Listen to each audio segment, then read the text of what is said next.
I'd like to call to order the regular Town Commission meeting of December 14th. Please rise for the Pledge of Allegiance to the flag. I pledge allegiance to the flag of the United States of America and to the republic for which it stands, one nation, under God, indivisible, with liberty and justice for all.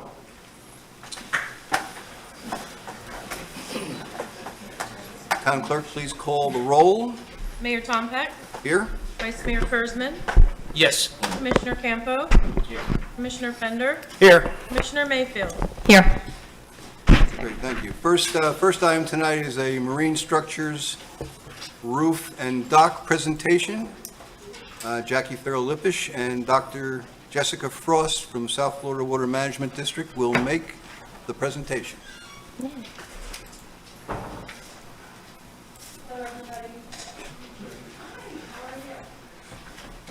Great. So, hello. It is wonderful to be here. Mayor, congratulations, Mr. Tom Peck, on your new position. Thank you. And fellow commissioners, it's wonderful to see you all. Chief Tina, everybody, Mr. Torsivia, it's great to be here tonight. I'm a little off guard. We got absolutely drenched coming over here. I'm like, Dr. Frost, why don't we expand our economy, our local economy, and have, a soda over at Stringer's, and it just came down. So please excuse us if we're a little bit wet. So I'm Jackie Farrell-Lippisch, for those of you who may not know me, and this presentation is really meant to complement the decisions that the residents of Sewalls Point and the Town Commission make regarding what, for me, when I saw the agenda, was item 12, docks and things that you're doing. What I felt like I could do today, is help with the education on seagrasses in the Indian River Lagoon, St. Lucie River. The Indian River Lagoon is an aquatic preserve, which is a very specific designation under the Department of Environmental Protection. Our aquatic preserve runs from the Jensen Beach Bridge all the way to Jupiter Inlet. And I have somebody here with me today who's very gifted, and her name is Dr. Jessica Frost, and she's going to be giving the South Florida Water Management District presentation. Of course, I now sit on the governing board there, an appointee of Governor Ron DeSantis. And I'm just going to say one story about Jessica, because sometimes these scientists are a little bit hard to talk to. They're a lot smarter than me, and I've met a lot of them when I'm at the district. But the day that I was on the boat with Executive Director Drew Bartlett and one other scientist, Dr. Jessica Frost was on the boat as well, and they were talking about oysters, and spat, and it was a really good year for oyster spat or whatever. And I'm like, and we were in a place I didn't even know we had oysters, over somewhere by Rio. And I said, are there really oysters in this area? Dr. Frost looked at me, took off of her some kind of suit she had on, and then she had a swimming suit underneath there, dove into the water, and came back up with oysters to show me that, yes, indeed, we have oysters in that area. And so for me, she's somebody who's not just a scientist, she is hands-on, and those are the kind of people that we need to help us make decisions. So without further ado, here is Dr. Jessica Frost. Thank you, Jackie, very much. Just a little introduction to myself. I have a 23-year career in aquatic sciences. I have a degree in biology, doing freshwater algae. I have a degree in studying marine jellyfish. So it runs the gamut. So I am the manager or administrator of the coastal ecosystem section at the South Florida Water Management District. And I'm under the Applied Sciences Bureau. And as Jackie was saying, applied sciences means you're not just looking through literature, you're not just, watching things on TV. It's applied, you're getting in the water, you're demonstrating. So the talk here today is just mostly to educate you on seagrasses. A lot of people talk about seagrasses in the news. I'm going to hopefully educate you a little more about what's in your own backyard. How do we do that? If you just wave at me? Oh, thank you. Okay. So seagrass functions. Seagrasses, if you don't know already, they provide ecosystem services. They're essential habitats and nursery grounds for a lot of different organisms. They are a critical trophic link, and by that I mean other things eat seagrasses, which then feed other animals, right? They participate in biogeochemical cycling, meaning that they take up, absorb nutrients, but they also provide a carbon sequestration. They are a sediment stabilizer. The roots of their system actually get into the sand and provide a substrate or structure. And they're also an indicator species because they are here. They should have variable responses to stressors. Next slide. So seagrass forms. And here are some pictures of your common seagrasses that you're going to find out here in the Indian River Lagoon and in the St. Lucie estuary. On the left, we've got Haliduli rydii, and then following that, we have Halophila jasonii, and then we have Halophila decipiens. On the right, we have Elasia testudinum, and then at the bottom of that, we have Serengodium filiforme. What I want you to understand here, those are scientific names, but there are also some common names.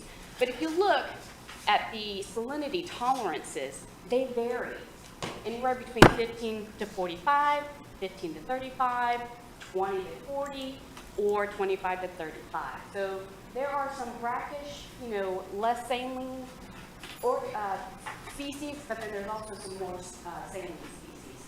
So as your salinity does migrate or change that gradient, you may have succession in the types of seagrasses that establish, right? Next slide. So what are the impacts of seagrass growth? I've ranked these based on some analysis that we've done and on the literature, and they're ranked in terms of importance. Light is going to be your number one impact on what affects seagrass growth. Salinity will be your second one. Temperature.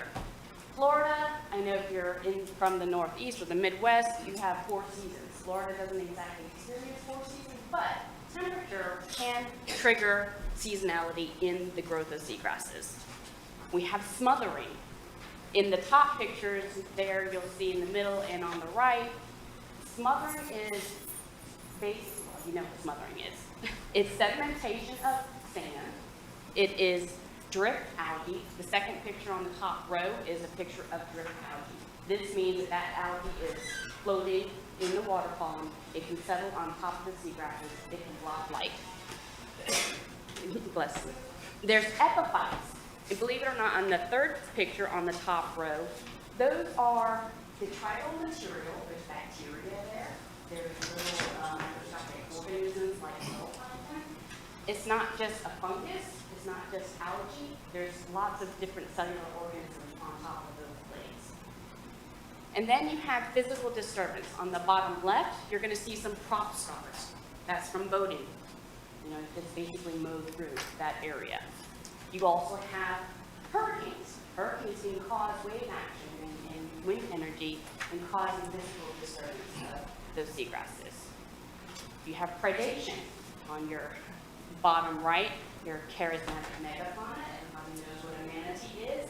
They feed on seagrasses as well. Then there's sound. There's a recent discovery from a group in Barcelona that discovered that sound, actual decibels of sound, can disrupt at the cellular level the growth of seagrasses. Next slide, please. So to put it in perspective, historical seagrass surveys. I have never been to Stewart. I've never been to this part of the area. I've always been on the water side, in the water. So I had to map it for myself and get my orientation. So the red dot is like you are here, right? On the left side, that's just a general map of this area. On the right side, you're going to see colored points of seagrass surveys that have been done historically. They're 20-year surveys. This is basically just a presence absence. It's not saying what type of seagrass was there, what form it was. It's just a presence absence. And it goes from, sorry, my eyes are getting really bad, but 1940 to 1960, thank you, 1960 to 1980, and 1980 to 1996. The tan color is the submerged aquatic vegetation, what we also call seagrass or freshwater vegetation. It's what your plants grow. That sand color are potential substrate, meaning that the ground cover would be suitable for growth, for establishment, right? And if you look on the western edge of Sewalls Point, there's presence absence. All of those dots there are what used to be here. Okay, just want you to keep that frame in mind from the 1940s to 1996. Okay, just keep that frame in mind. Next slide. Working on it. No worries. You might have to zoom back out. Okay, so that was leaving 1996. Here are some recent seagrass surveys. You've got 2015 on your left, 2017 in the middle, 2019 on your right. Again, the red dot is you are here. And if you see, may I walk up to it? Maybe? Yeah, make yourself at home. What I want you to pay attention here is in 2015, you had seagrasses south of the A1A bridge. This is sort of like that Willoughby Creek area right here, and all the way up through the Indian River Lagoon, you have this here. If you move on to 2017, you'll notice that what was south of the A1A bridge is no longer there. And what was in Willoughby Creek has mostly concentrated into the water portion. It's not near the land area. And there was, and a bit more of the seagrasses have grown on the eastern edge of the Indian River Lagoon. Now, fast forward, we go to 2019.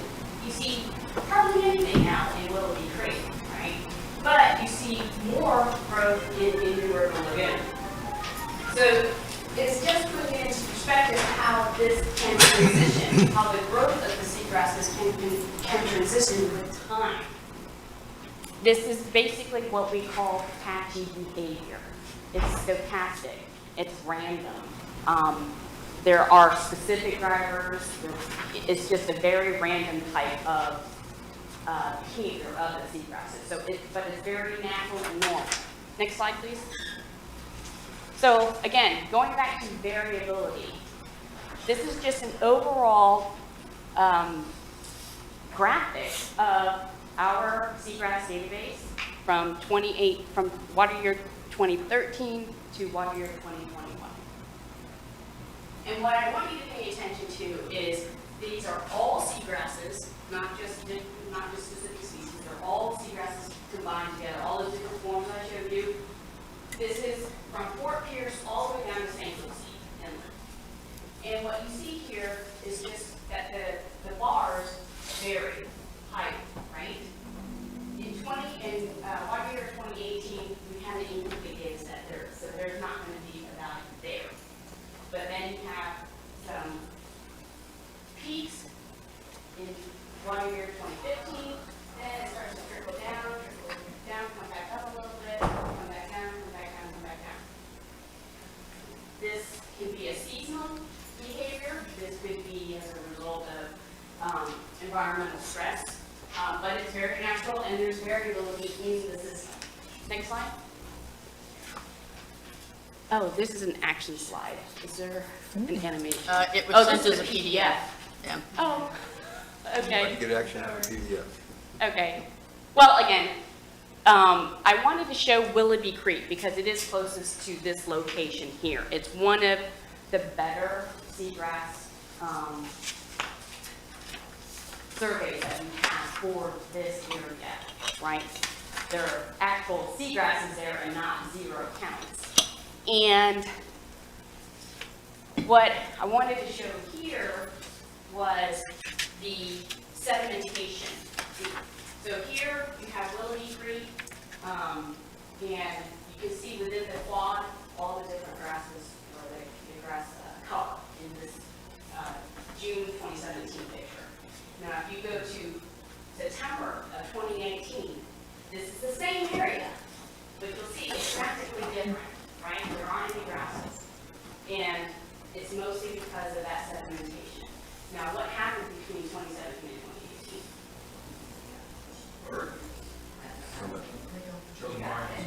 Hurricane Irma did that. That's that physical disturbance and that sedimentation combined.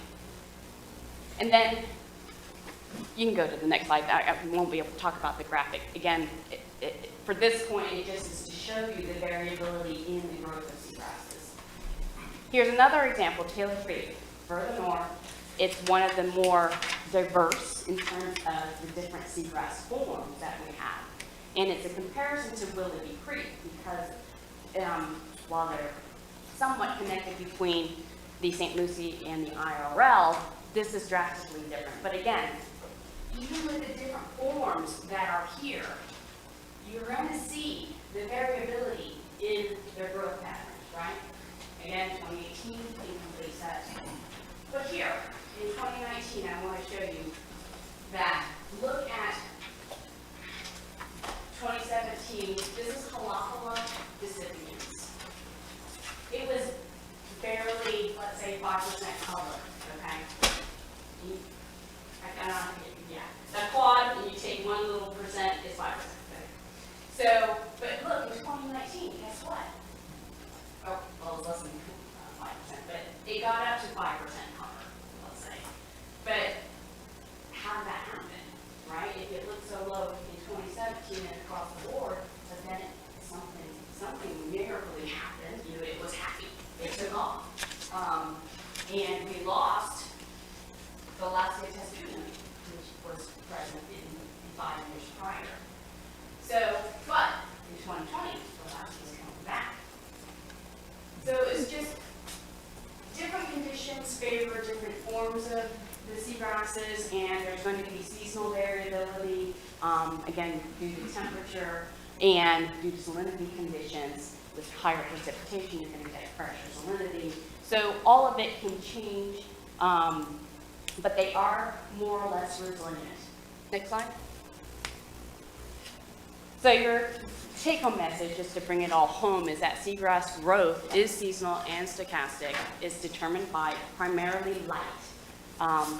Salinity would be your next factor, temperature, smothering, which is due to sedimentation, drift algae, epiphytes, physical disturbance, either due to wave action, hurricanes, or crop stars, and predation due to animals consuming the seagrasses, and then lastly, sound. Next slide. So that wraps up my presentation. I just want to say thank you to my staff, past and present, governing board member Jackie Lippish, and the town of Sewalls Point for allowing me to give this presentation. And I'll take any questions if you have them. Thank you very much for the presentation. I do have a couple of questions. You know, you showed the graph, the difference between 2015 and current, and I'm wondering if you can pin down what's the primary cause of the decrease in seagrass since 2015. I mean, is it, one wouldn't think that there would be a great decrease in the amount of light, so I'm wondering what did cause it. We are actually working on that. I will say that we are working on the data set, and it's one of those statistical analyses that we're going to look at the very different factors or cofactors in that analysis and determine what that driving factor was in determining why that loss was. I'm unsure about what you mean about light, because different factors within the water column can affect light penetration. Okay, because I was wondering if some of it was associated with the releases from Lake Okeechobee, for instance, or if there are other more, major determinants that, resulted in less seagrass. Right, and The answer to that, I don't know yet. We haven't done that analysis, but it is important to remember that there's other constituents within the water that can cause stresses like that list that I mentioned to the seagrasses. Sure. One of the things I've learned as I've been on the board, in the governing board of the South Florida Water Management District, is absolutely to respect the science. But one of the difficult things with the science is they don't give you answers for years because they're studying it and doing, for it to be science, it has a very regimented expression and determination.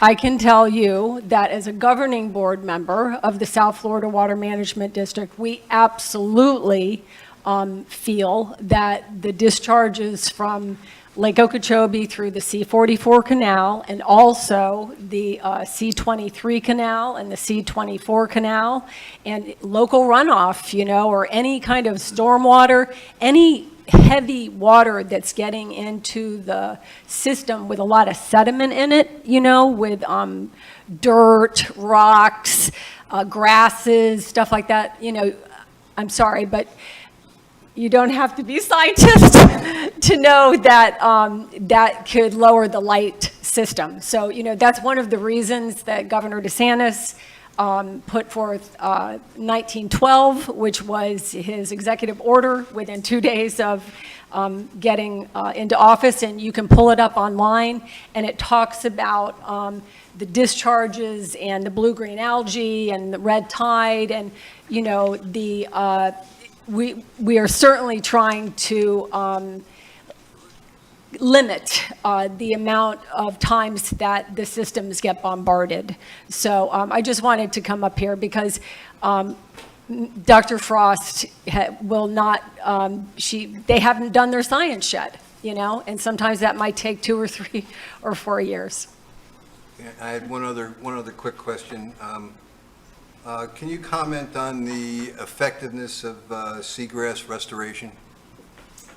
I cannot. I don't have that in my wheelhouse of expertise, and that is not something that the district itself conducts.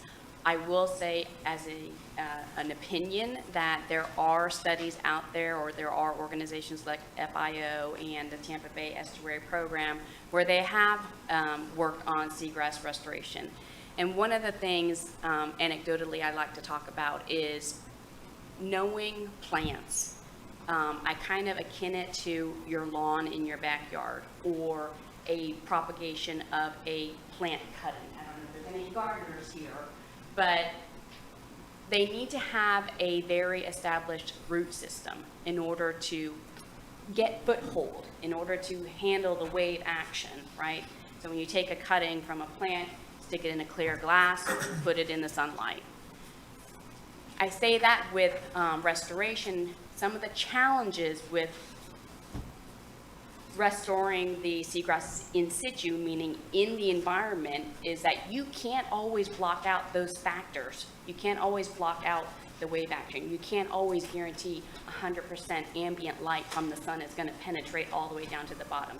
You can't guarantee that those roots are going to be steadfast enough to get a hold of that sediment, because your sediment also depends. You're going to get sometimes shelly sand sediment, or you get the bare soft sand, or you get that muck sand where you're just deep through. So that's just, it's a hard thing to do seagrass restoration. I know there's a lot of efforts going into it. That's not something in the purview of what my staff or ourselves in the district do. Thank you. You're welcome. Mr. Fender? Thanks, Dr. Frost, and Jackie as well. Interesting presentation and super compelling. I appreciate the time you took to present it to us, and it was very intriguing. 2 quick questions. One is, I see the missing data on 2018. Did you reference that to Irma, or? It was an incomplete data set, and yes, that was in part due to Irma, because it was hard and difficult to get out into the water to do the surveys. Okay. And so your entire presentation is very measured and scientific, but I don't hear an angst in you as a scientist. Are you concerned? Do you have a specific concern about the direction of this data? I think in my 23 years of career, you have to be open to all ideas, and you have to roll with changes, because you can't always predict the changes that are coming ahead of you. As Jackie Gerla-Libish said, getting data is one thing, but having enough data to make any sort of statistical analyses to provide evidence to what we claim is a direct cause or link to seagrass growth or seagrass decline, it takes a lot of effort. Let me ask it a different way. Are you optimistic for a bounce back? Yes, Okay, yes, okay. absolutely. Great presentation. Thank you. Thank you, sir. Any other questions? No. Thank you very much. Thank you. May I say just a couple of things, since it will be on the record here, which is important. So I just wanted to mention Mr. Robert Mullins, who I think you all are familiar with, and he oversees, the aquatic preserve for the Florida Department of Environmental Protection. And the South Florida Water Management District, there are scientists, that are on for the district, but under the authority of the state, DEP is above us in the organizational chain. Do you know what I'm saying? So you have the governor's executive branch, you have the Department of Environmental Protection, and then if you're looking at the organizational chart, you'll see the district falls underneath that. And I just want to make sure that that we include everybody that we can to talk about this issue. And we've been talking about it at the district in a way that doesn't totally apply here, but we've been talking a lot about the triangle. And the symbol of the triangle is that we can't do it alone, None of the agencies can do it alone, none of the towns can do it alone. We have to pool our resources and not have repetitive information. We need to help each other. And so I would also hope that when you all make your determinations, that perhaps you invite Mr. Mullins here, or that he's somebody that you call or reach out to, because the aquatic preserve that we are a part of, that falls between Jensen and there are 5 of them, I think, on the Indian River Lagoon, from Jensen to Jupiter, is really under the purview of the Department of Environmental Protection. And, within state statutes, it talks about being allowed to apply or build obviously for docks or for boathouses or for boat covers or whatever it is. In the past, those things didn't happen that much on this side because the seagrasses were so lush. And I was just hoping for a second, Mr. Bausch, can you come up here? So Mr. Bausch and I served on this board about the same time. And ironically, Mr. Bausch and I lived next door to each other when I married my husband at 22 South Sewalls Point Road. And I just wanted him to tell a short history of why there wasn't that much building along the Indian River Lagoon when you and I were young. Right. Yeah, I moved here I moved here in 96? 97. And I lived 5 doors down on the Indian River Lagoon on the water. At the time, I had a 500-foot dock, and there was seagrass all the way out from 10 feet off of our property line all the way to the end of the dock. And over the years, the weather was the biggest impact. it changed whether you had seagrass, a lot of seagrass or few seagrass. One of the big studies we did is when we're building the bridge. Seagrass is all over the place. And it was really, really critical where the construction company could put these big cranes and do dredging or whatever work they had to do on building the bridge because of Johnson seagrass is federally protected. And the Stewart, what you would call it, the little island over here, was just surrounded by Johnson seagrass. So that was sort of off limits for any construction equipment. But over the years, I was on the commission for 3 terms, 12 years. There was never, in the 12 years, any issue about putting roofs on over docks.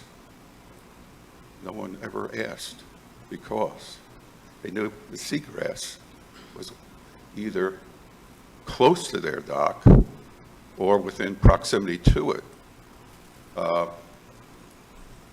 One of the other issues is oysters. We were farming oysters all the way from Roosevelt Bridge all the way down to Benihana. So we wanted to have as much exposure for the spelts, is that what you call them? Spouts, yeah, to mature. And we were fighting the discharges from the Indian River, from the lake. So they plant the oysters, and sure enough, the next year, they're gone. Well, the discharges were killing the oysters. But as far as the seagrass is concerned, it's my understanding the seagrass itself, even though it's covered, it's not dead. It's dormant until it gets exposed to the light again, and it comes back. And you can see that on the bar charts, that it goes like this. And it's that the sediments are moved constantly. So when the roots are exposed, plants grow. It's not dead underneath the sediment. So it's very interesting. And what's really interesting is that in the archipelago, we used to have manatees. Well, the reason the manatees were there because we had grasses. I don't know if they're still there anymore. You guys know if there's still manatees in the archipelago? They're still there. So, I mean, it's a food for the manatees. But as far as the seagrasses are concerned, they're not dead. They're dormant. They're underneath the sediment. Sediment moves, seagrasses come back.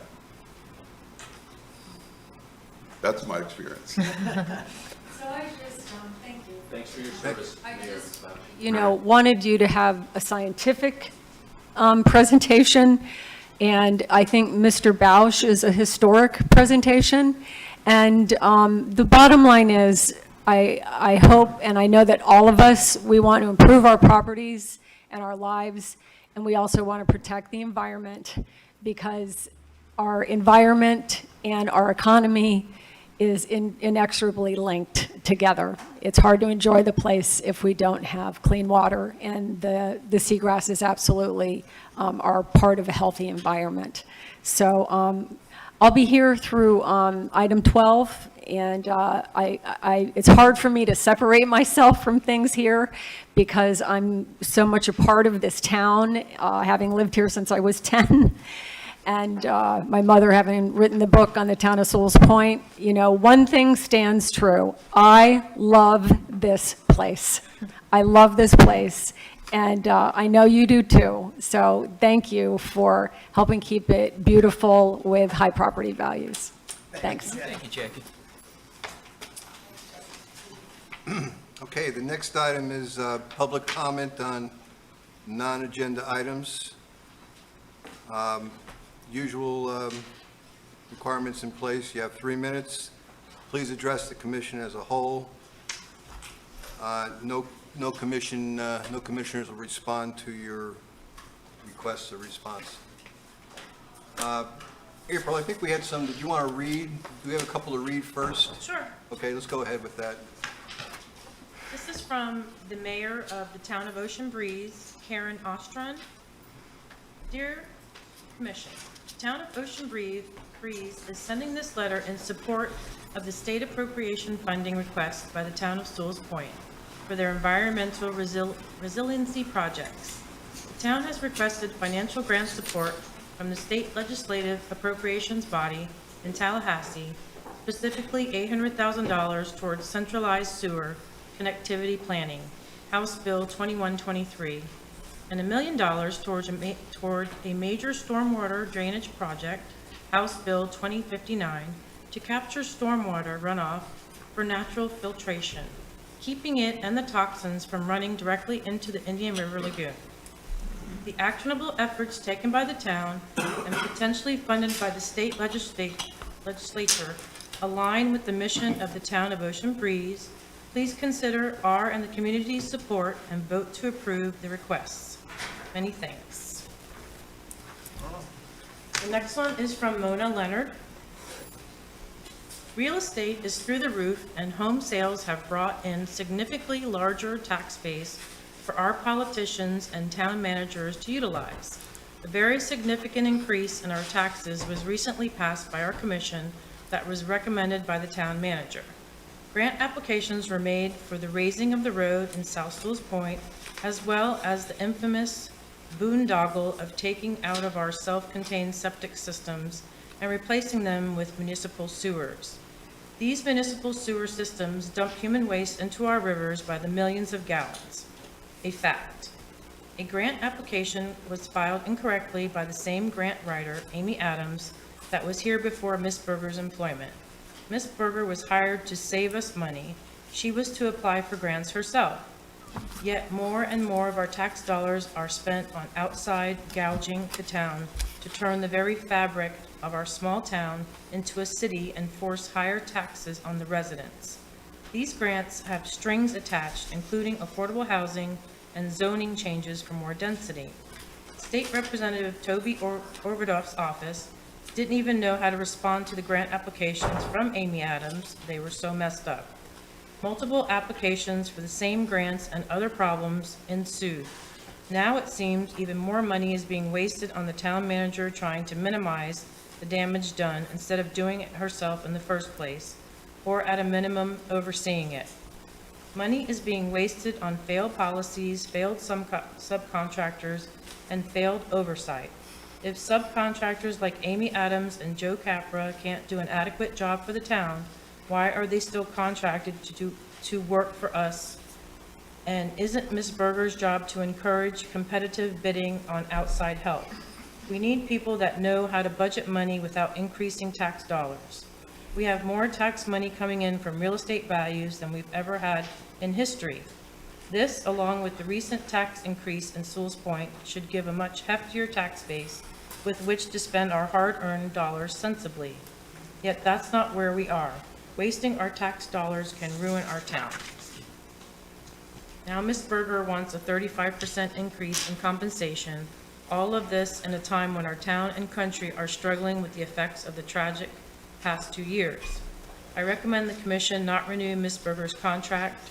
Her sights are clearly not on the betterment of our town. We need people working for our town that understand we don't want or need high rises and affordable housing projects in Sewalls Point. A deeper review of these shortcomings should take place, and a contract renewal should not be pushed through during a holiday time meeting. Poor governance, in my opinion. Many residents are unable to attend to voice their opinion on important matters this time of year. Stewardship of our money should be at the heart of the town manager's functions. Instead of wanting more money from the residents to fulfill selfish goals, we need a town manager that aligns with what property owners in our town want. Our commission in general is also for growth, because with growth comes more power and bigger government. It is very poor return on investment for property owners. Sincerely, Mona Letter. Okay, first, There's Oh. a couple more, but I can read them later. if you want. okay, why don't we go ahead and have Kathy Miskowski come up, please?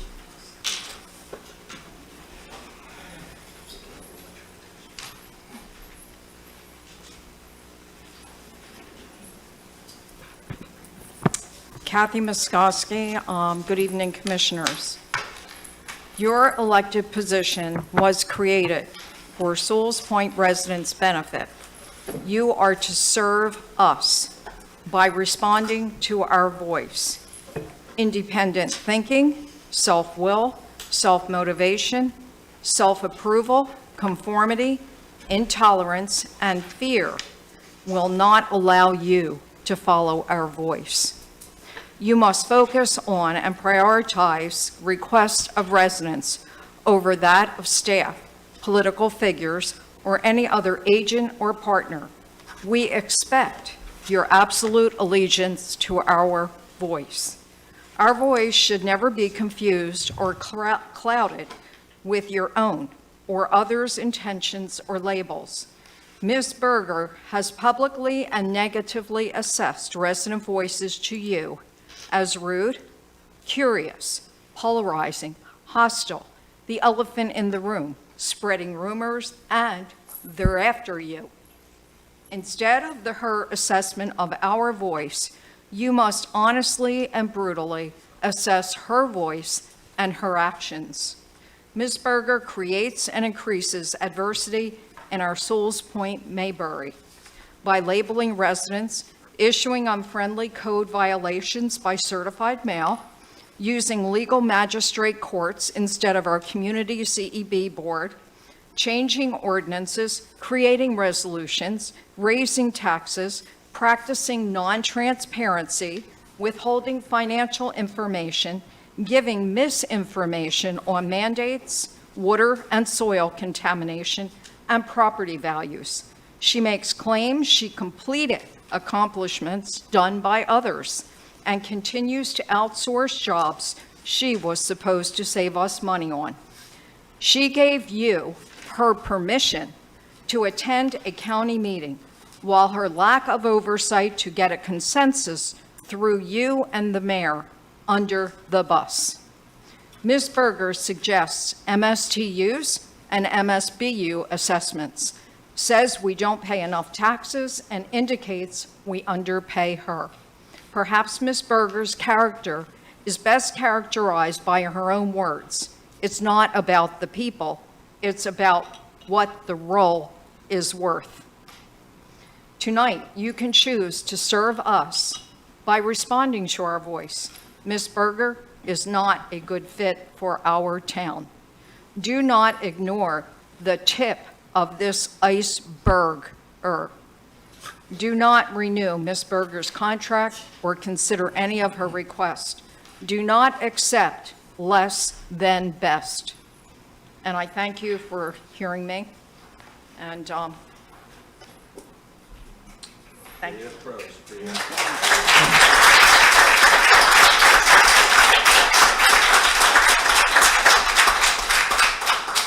Art Schwartz.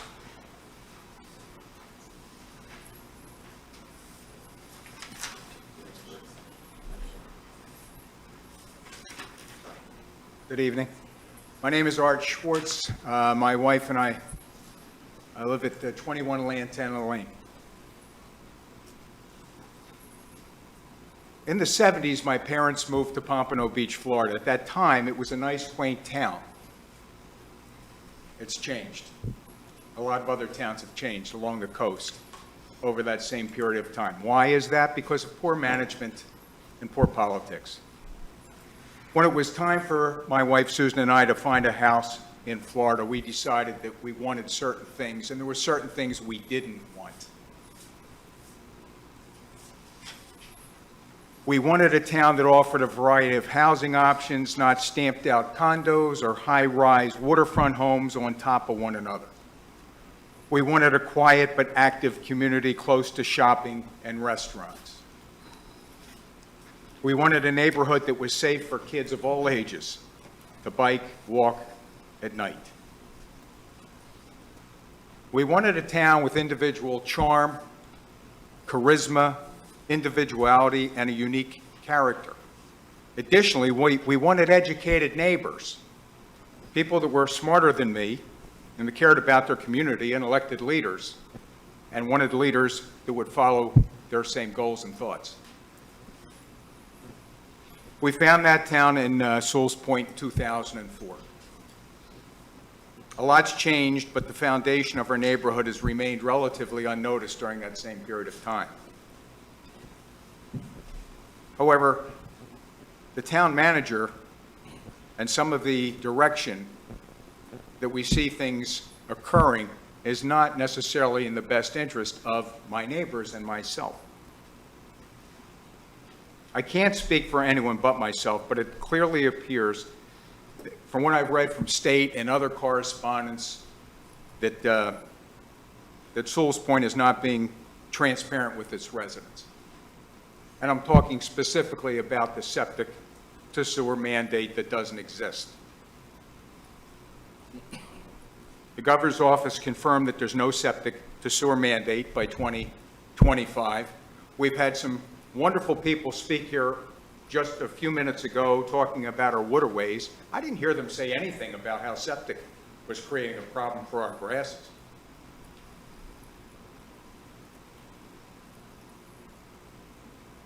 I've yet to read anything that's positive with regard to converting from septic to sewer. I mean, what are the advantages of sewer? I mean, it costs a lot of money to put the infrastructure in. It costs a lot of money to connect. Then we get a monthly bill from the utility. Well, I want to thank you very much for your time. It's just that our town manager's vision and our vision seem to be in different directions, and I hope you'll take that into consideration when you're renewing or reviewing her contract. She needs to be retrained. Thank you. Thanks, Art. Thank you.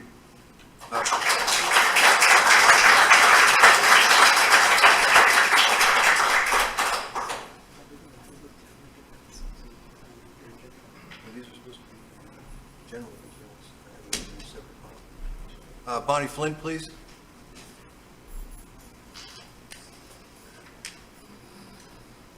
Good evening, Commissioners, Tina, group gathered. I'm actually Greg DeJohn. Okay. We have a new neighbor here on Heritage Way, Greg DeJohn, who's a contractor from out of town. He's moved here in the last year or two, and he couldn't come tonight, bad timing. He had holiday commitments, but he was concerned about topics at hand and is seeing some things in the town that he's concerned about. He shares, "I will not be attending the meeting, but I'd appreciate my comments here being read of it, or at least recorded as appropriate. First, having viewed, listened to, and read some of Town Manager Michelle Berger's commentary, I've yet to be impressed. Given the controversy and misinformation related to the septic to sewer issues, I do not believe Ms. Berger represents the townspeople well from a fiscal nor a communications viewpoint. Ms. Berger is relatively new to the community. As such, perhaps she deserves a continued chance to prove her worth. Regarding her compensation, however, I do not believe an increase beyond perhaps a CPI adjustment is warranted. Our town of less than 1,000 homes should never be expected to afford outsized administrative expenses, nor big city-sized salary packages. We deserve administrative and public safety personnel who respect the town as it is, including its limitations. And employment here has to fit one's lifestyle to truly be a fit. Second, multi-million-dollar credit lines, outsized, poorly researched expenditures should be deemed as wasteful until proven otherwise with an appropriate consensus raised. Having to place our town's open green spaces and cherished trees out to market for development of a negative is a negative sign. In my book, a sign of mismanagement, poor fiscal management. While there's no doubt fines are warranted in some cases of flagrant local rule of law and code violations, if they become a targeted revenue line item, our small town has trouble. In the interest of keeping this short, I thank you for your service and look forward to being more involved.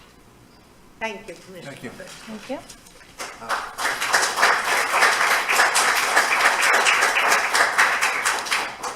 Carol Shantos?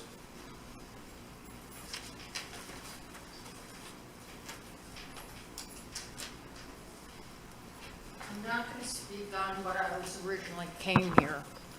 I'm going to speak on how, at this meeting, I feel like you're being disrespectful to the residents, and I'll tell you why. My son came up and he wanted to speak. I was willing to give my space first, and April said she'd put him up there.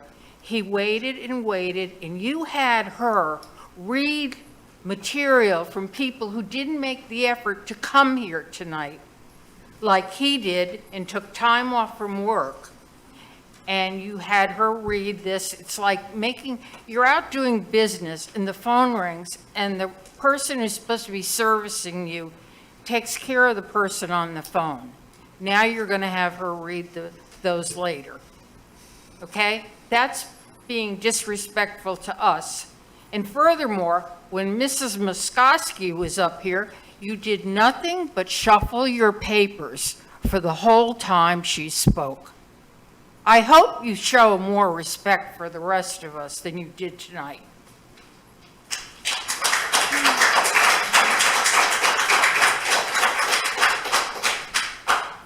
Okay, I think that's it. Any additions, deletions, or changes to the agenda from the commissioners? Move the agenda be approved as written. Second. Please call the roll. Vice Mayor Kurzman? Yes. Commissioner Campos? Aye. Commissioner Fender? Aye. Commissioner Mayfield? Yes. Mayor Tompeck? Yes. Consent agenda, do we have a motion to approve the consent agenda? So move. I'll second. Please call the roll. Commissioner Fender? Aye. Commissioner Mayfield? Yes. Mayor Tompeck? Yes. Vice Mayor Kurzman? Yes. Commissioner Campos? Aye. Okay, we have no second reading ordinance and first reading ordinance, so we'll go right to resolutions. Resolution number 929, budget amendment number 2. Cheryl, could you run us through this quickly? Sure. Shall we read the resolution into the record? Yes, please do. A resolution of the Town Commission of the Town of Sewalls Point, Florida, adopting an amendment to the 2021-2022 fiscal year budget, directing the town manager to take action to implement budget amendment number 2 and providing for an effective date. Thank you, Mr. Mayor, Commission. So tonight's budget amendment is to do two things. One is to separate out the technology fee and expense that previously were not separated in the QuickBooks system. So originally, the expense and revenue ran through a liability account, which kind of just tended to bury those items. And so we're asking to appropriately budget the revenue and the offsetting expense, which should be the same. We use the same money from the technology fee revenue to pay for the credit card processing, all of the systems that support those building fee permits that you can pay online, and things like Citizen Serve. The other item that is on there relates to the stormwater improvements, and this is a carryover of the expenses from fiscal year 2021. We anticipated and were hopeful and very excited that we were going to finish up that project by 9:30. We did not. So there is that change order 4 that was approved by the commission back in August during the special meeting, in the not to exceed amount of $150,000 for the homeowners to have that kind of back to whole. There were different landscaping issues, driveway issues, road issues, things that needed to be addressed. And so Cheatham is ready and willing to start moving forward with the completion of those projects. The remaining contract balance was also $299,500. So we are asking for an increase in that project of $449,500. It would be offset by the grant funds that have already been received that were brought to you in the budget amendment last month. Any discussion? Mr. Fender? I guess I'll just, first of all, comment. Thanks for your information. But I'm looking for a little more detail on the 449.50. And it would be great if it were itemized, but short of that, what I thought I understood you to say was that the project didn't get done in the previous fiscal year, so we have to move some of those funds from the previous fiscal year into this to cover the extension of the project? Correct. So we don't roll forward any remaining existing budget. So there was a remaining budget available in that line item, but we don't carry forward those budgets into the prior year. We start right back at zero. And so we did not anticipate that the project would have to be extended past 9:30 when we created the budget in July. So for the layman among us, what does not rolling forward imply towards the bottom line of the budget for both last fiscal year and this fiscal year? Because we went through a budget process to approve a budget, and I'm trying to understand, if we're not moving the funds forward, where are the funds going? They just get released. That budget gets released, so it gets reduced. I mean, Well, I would assume if we reduced it some amount from previous year, we must increase it this fiscal year? Why wouldn't that happen? so the goal, well, we assumed that those expenses would be incurred. So we didn't release that budget at 9:30 because the goal was to complete the project by 9:30. And since we did not release those funds, that would end the previous fiscal year with the wrong word is profit, but excess funds, right? Correct. So your actual to budget is actually less for this specific line item, not your entire budget, but for this specific line item, there was nearly $299,000 remaining on that contract. So $299,000 that was not used in the previous fiscal year that will now be used in the current fiscal year. Correct. And the difference between the $299 and the $249 is another, And the 449 is 150,000. That's that change order 4. okay, and the change order impacts what? So change order 4 was that not to exceed amount that was approved back in August Was for. that the water pumps? No, I believe it was a compilation. I thought we went through it. Right, had so a it was meeting, a variety of different I think things. it was for... All right, understood. Thank you. Mr. Campo? Yeah, I think what you're saying is the 299.5 dropped back into reserves because it was unspent. So isn't that normally part of the budget amendment? When something is increased, there's a, contrary decrease? I mean, shouldn't it be that you now are decreasing the reserve? Well, so we're not going to dip into the reserves because it's going to be offset by that revenue, so there's no need to pull it from your unrestricted funds. So if you're increasing these things, what's the balance on the other side? So the balance on the other side is that revenue account that we brought last month. The HMGP revenue, the Indian River Lagoon revenue. And when we did that, do we do a budget amendment? We did. We did. I'll move approval. I'll second. Please call the roll. Commissioner Mayfield? Yes. Mayor Tompeck? Yes. Vice Mayor Kurzman? Yes. Commissioner Campo? Aye. Commissioner Fender? Yes. Okay, the next item is resolution number 931, opioid litigation. Town Clerk, please read the resolution title into the record.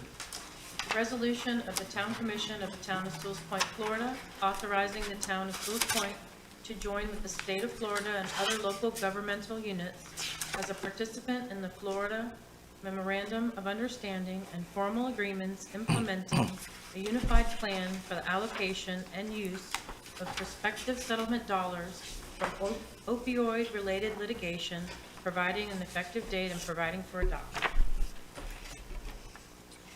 So I can speak to it a little bit, but I'm going to defer to Mr. Torsivia because this is he's been doing this a long time.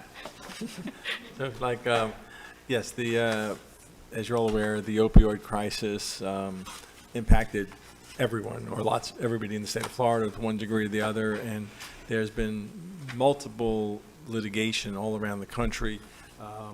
There's a couple of class actions, and these two in particular, the state of Florida and the Attorney General took the lead about a year ago and tried to put together a coalition of all the municipalities and counties within the state. And the more join in, the more clout they have, the better the distribution. So as you can see from the cover memo, the Attorney General, Ashley Moody, has reached two tentative nationwide settlements. They total $26 billion. Three pharmaceutical groups and distributors are paying $21 billion, and Johnson & Johnson $5 billion, one over 17 years, one over 9 years. So this is not particularly a lot of money for the town of Sewalls Point, a lot of money overall, based on population, based on how much of an impact the opioid crisis has had on each community. So basically, by joining this, you're authorizing the Attorney General to continue to negotiate and represent all Sewalls Point in particular, and the projection is you'll receive about $21,000 over a period of 17 to 18 years. So again, it's not a lot of money, but it is money that the town can then use relating to opioid, mostly education efforts, but that's still to be defined, because if you really go through all these documents, there's the Attorney General has a task force that she's creating to help local governments decide the best way to expend these funds. Mostly, you're going to probably see it in police and fire agencies are going to be where the money gets spent, whether it's purchasing Narcan, whether it's doing an educational component. So that's really the sum and substance of it. And you said 21,000 over 17 years? Yes. Okay. Yeah, so don't buy that, run out and get that Maserati yet. Any, I'm sorry. I was just asking the town attorney, is it your legal recommendation that we pass this resolution? Yes, because otherwise you're not going to see anything, because the town's not going to get involved on their own and litigate this, kind of a lawsuit where you have millions and millions of dollars in legal fees being spent. And obviously, the bigger the community, some cities are getting hundreds of thousands of dollars over also long periods of time.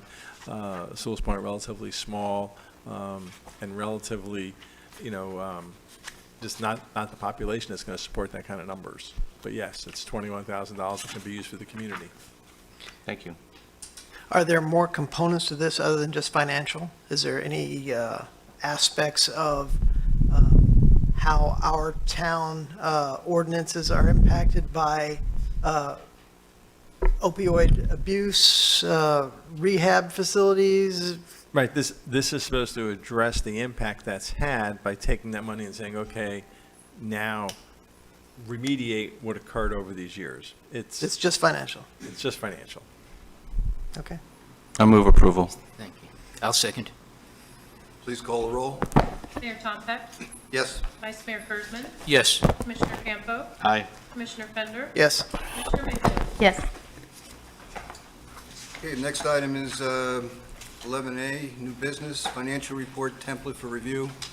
I'm glad to see this item on the agenda because we've had a lot of discussions about reviewing the financial reports, and it'd be nice if we come up with a format or a template that everybody's happy with. So please go ahead, Cheryl. Sure. So if you notice in your packet, the financial reports do look a little bit different if you look at the income statement. I went through some of the feedback in previous meetings, listened to some of the comments, and so I actually deleted quite a few columns. So the encumbrance is gone. So basically, it's a month to date, a year to date, the amended budget, so that you didn't have to worry about the original budget versus, this is the budget that's running right now. It's got that % budget used. And so my biggest question is, let's do a strike through. What do you like? What do you not, what do you don't? What don't you like? What do you want to see on there that's impactful to you? so that we can come to a consensus and it works for everybody. Do you like the income statement that has just the simplified columns, those 4 columns?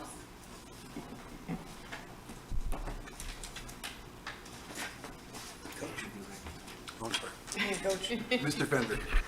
So I looked at this and I immediately said, I think she did what I asked. I think that's a percentage used column that all I have to look at. So I was, since we hadn't spoken, I looked at it and it was easily understandable and I was appreciative. So I thank you for that. And then the only other thing I would comment to, and I didn't, I don't spend tons of time on the balance sheet side, but I think we mentioned before, this is the first year of these books, but it'd be awesome. Maybe you'll tell me that it's a future thing, that if there were a last year column, but it's empty, it's a big space for it right there, but obviously there isn't a last year, right, yet, because it's Correct. a new system. Yeah. Correct, but, right, and as we get those numbers loaded into the system, we can do a prior year comparison, and that's very easy to do. Yes, but thank you. It looks great to me, And I like the idea of a prior year column as well. I think that's important. Perfect. Now, prior year just for the balance sheet, or prior year on the income statement as well? Just to be good. I'm So the I'm income fine with statement both, is by the way. prior year. Yeah, I'd like it on both. Okay. If possible. Looks good. Thanks for Thumbs trying up. so hard. I should have worn like flats though and not heels. Okay, so I will work on that and I will incorporate those changes. Thank you very much. Of course. Okay, we're down to 11B, Town Manager Contract Renewal. Let's take public comments on this first. Same rules as before, 3 minutes. Address the commission as a whole, no commission response to the comments, and let's keep it civil. First one is Arvid Vakani. And April, I assume you still have some more to read? Yes, sir. Okay. All right, thank you. Yes, my name is Arvin Bakani. Basically, I just want to go over some numbers with you guys. I'm sure you guys have read through the contract already. But currently her salary is $110,000, and she wants to go to $138,000. Car allowance is $2,400. She wants to double it to go to $4,800. Cell phone is $900, and she wants to go to $1,500. I mean, I have Metro PCS, and it's like $30 a month. It's pretty cheap. Anyway, she declined declined insurance, and you guys offered her $97,000, but she declined the insurance, so she got $110,000. But now she wants a $6,000 bonus to self-fund her insurance. So she's basically getting double dipping.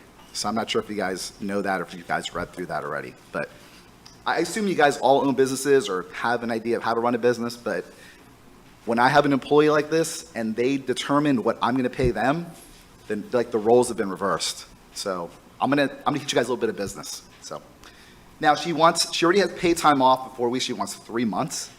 So 3 months off, and she works 9 months out of the year. She wants to cancel the at-will employment, so you cannot fire her. That is amazing. I mean, who gets a job and says, hey, you know what? You guys can't fire me. I'm going to do whatever the hell I want to do. And if you don't like it, to hell with you. Again, you guys, us, all of us, are the employers. And I tell my employees what to do in my practice. And that's how I do things. And if they don't like it, there's the door right there. And I'll help them out. I'll open the door for them, okay? But, I mean, you guys need to, like, know this. So basically, she wants an increase of 33% to her compensation, and she cannot get fired. So basically, I don't understand like how you guys are going to approve that. But if you do, I mean, I spelled it all out, and if you approve it, then you guys are not like the smartest bunch. Basically, like I said, the employer tells the employee how much they're going to get paid, and they tell them the rules of the practice, the rules of the office, the rules of the business. That's how it works. Let me see. My writing's pretty bad here, so. Okay, yeah, and then also too, I had a conversation with the commissioner, because we can't say names, commissioner last appointment, or last meeting, and I said, hey, you know what? I've heard some really not so nice things about her. And he says to me, he goes, you know what? She's got a pretty strong personality, and he said it in a not so positive way. And I said, wow, so this guy, who is the employer who runs this town, is gonna go ahead and let this person who's not so nice tell him what to do. Thank you.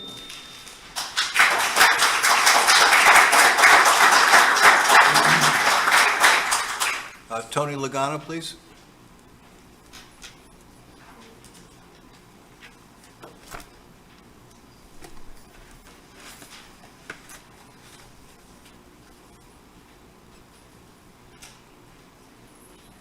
Tony Lagana, 19 East High Point Road. I do thank each and every member of the commission for taking on a thankless job. That being said, the citizens of this town expect nothing less than the members of the commission perform oversight of the employees they hire. The members of the commission are responsible to the citizens that elected them, while the town charter specifically states that a position such as the town manager only answers to the commission. Perhaps the one thing that the citizens expect, no demand, is honesty. We don't want a politician who parses words or outright lies so that an end can be achieved. Lord Acton, a 19th century writer and politician, said power tends to corrupt, and absolute power corrupts absolutely. Has the commission bestowed absolute power to any of its employees? Many years ago, the town had to pay a hefty amount of money to a town manager that it felt was not doing the job, so they fired him. Unfortunately, he had a contract, and by virtue of that contract, he was paid that hefty sum. I agree with Ms. Leonard. We should not be discussing contract renewals and salary increases just before the holidays, and we should wait for the results of pending actions against the town manager before entertaining contracts. We certainly don't want to have to pay again to terminate an employee. Just as an aside, this is not something I prepared. I've studied the Coffee with the Mayor. I studied the first one and listened to it. And at minute 1.3 seconds, the town manager makes a statement. With the low millage rate of 2.87, a very low millage rate, a very low millage rate. Perhaps that is one of the honest things that we have heard from this town manager, that she thinks that our millage rate is too low. Thank you very much. Tony?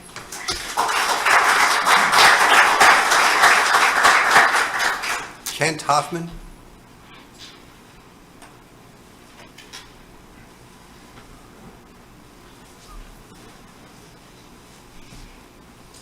Kent Hoffman, 42 Rio Vista Drive. Thanks for giving me the opportunity to speak on record once again. To begin with, I printed out the contract from the agenda packet, which it's incomplete. It's got some gaps in it. Followed up by the letter from the attorney talking about 7 points. Okay, in its current state, this cannot be approved because it's incomplete. With the key points, they have to be discussed, and that's the next step on the agenda, is for you to discuss these points, make decisions, add them to the contract before both parties, you and your employee, can agree on a contract. It's like a real estate contract. You can't go bilateral till both parties agree and sign. Okay? So thus starts the questions that I think myself and many residents have. If the outcome of the 7 decisions are entered into the contract and approved by you, the commission, and are different from those proposed by the town manager, can the town manager choose to say no? And where are we then? I would think she can. She can simply say, I'm not going to sign that contract based on how you approve it, correct? If this is the case, who negotiates with the town manager? The town attorney? The commission? Whose job is that? If it is the town attorney, who do you work for? Do you work for her as a personal agent? Do you work for the commission? Or do you work for the town? Okay? So, you 5 commissioners have to decide if the town manager is really worth the extra money and the perks and the at-will contract. I challenge each of you as working professionals, whether you own your own business or whether you report to a senior board or whether you just work with your clients or customers. Go in tomorrow morning and ask for a 25% raise or increase on your services. See where it gets you.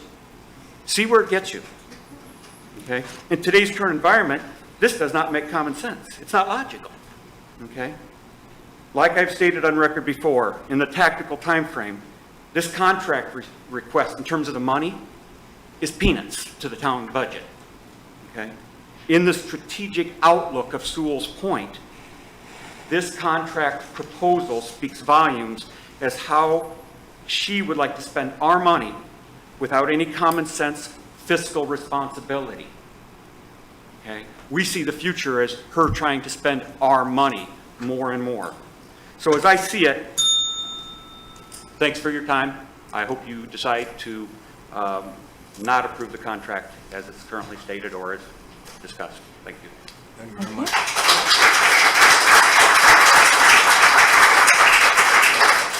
That's all the ones that I have. April, why don't you go ahead and read the ones that we have submitted? This is from Holly Hoover. I was just able to sign an agreement this evening for work beginning tomorrow, which is a hardship. I'm not sure whether the issues that caused the work to be delayed from early this fall until now the week before Christmas are due to the town manager or whom. All I can say is that the town manager brought the police to an engineering meeting, pulled out a lawn chair, and mocked me as I argued with Joe Capra about the curb deficiency that was only addressed for the curb transitions a week ago. That was a very low point in my 30 years of dealing with this town and other agencies throughout Florida in my professional work. That delay just since then has cost me 100 of hours of time trying to adjust to the weekly changes and what the town would agree to through the manager until we are exactly what I agreed to in early September. The town manager did not inform me that Ms. Dempsey would replace her while she was out. Ms. Dempsey has since gotten the agreement completed in the few days she has been acting in the capacity of the town manager. Thank you, Holly Hooper. This is from Kenneth and Darlene DeVault. Dear Mayor and Commissioners, unfortunately there's a conflict with the December 14th meeting date, as many of us in South Sewalls Point will be attending an annual event and will not be able to attend this important meeting. Many residents have said to us in private that dealing directly with the town manager leaves much to be desired. The consensus has been that Ms. Berger treats residents like they work for her instead of the other way around. It was very clear that at the September meeting, when her raise was briefly discussed, our commissioners voiced the same concern and pushed the agenda item out because of backlash. With that said, we vehemently oppose any type of proposed increase or renegotiation of contract whatsoever for Ms. Berger and request that she be removed from her position as town manager. We move to deny her request for her contract not to be renewed as soon as possible. This is from Merliz Prairie.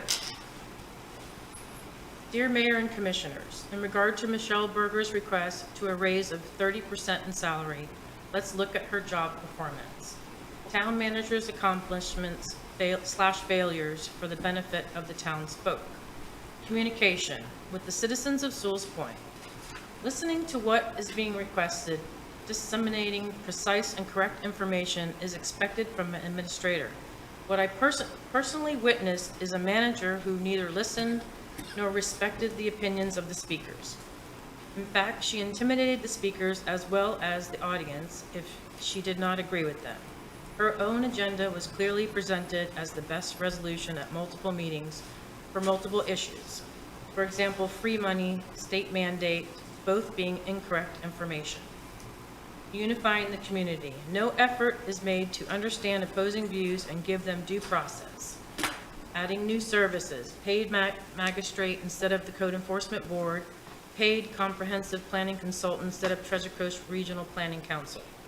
There has been minimal, if any, increase in the number of people residing in the town, supporting the need for increased services and increased taxes, when volunteer and government boards can accomplish the same task, uniting the community and keeping the overhead low.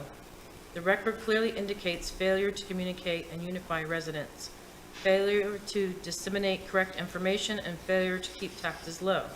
The question remains, does she deserve a raise of such magnitude, especially at a time when high inflation hits every citizen in town?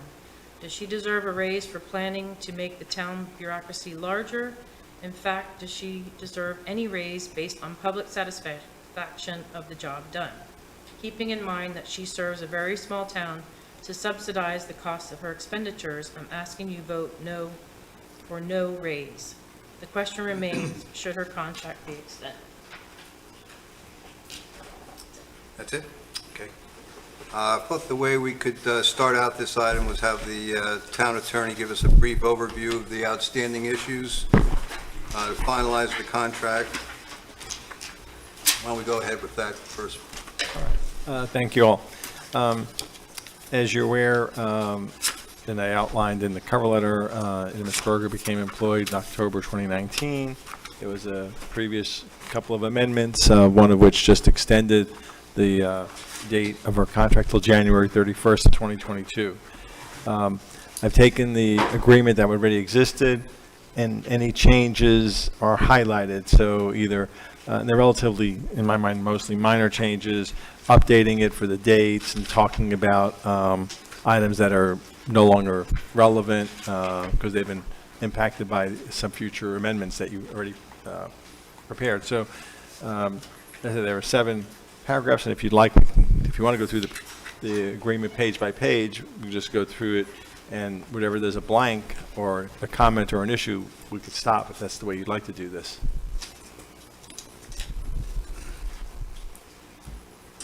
Mr. Campo. What I'd like to see is what terms now, and what terms has the town manager. I mean, she's made requests, so we know what we need.